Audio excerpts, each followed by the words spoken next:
HLOOKUP is a very effective function in Excel that allows you to quickly search for a value in horizontal row format and return the matching value from another row that you have fixed.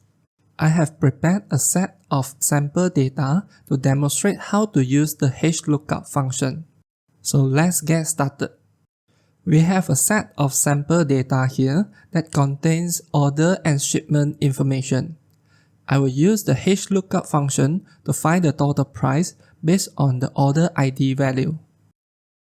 First, key in an equal sign to activate the Excel formula and enter the HLOOKUP command. There are 4 parameters required for this formula to perform the searching task. The first parameter is the value that you are trying to find across the first row of the sample data table. For example, I would like to search for order ID number 1114. The second parameter is the source of the data table used for the HLOOKUP.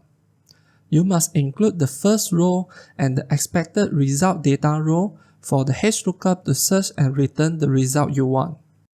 The third parameter is the row position number for the data source table that you want.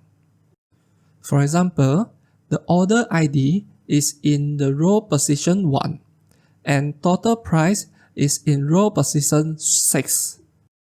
The final parameter is used to determine the search pattern for the HLOOKUP. You can either enter true or false for this parameter. A false value is always search for the exact match value in the table, and a true value will search for the close match value in the table. Unless you have some reason to use the close match search pattern, if not, you should always use an exact match search for this function, which is false value. Otherwise, HLOOKUP may return an unexpected search result. All required value has been provided, and I will perform the HLOOKUP now.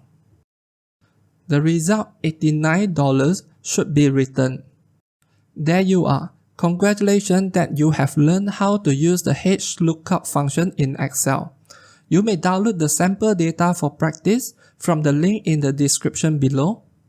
If you found this tutorial helpful, please leave a like on this video and don't forget to subscribe to our YouTube channel for a more helpful tutorial like this.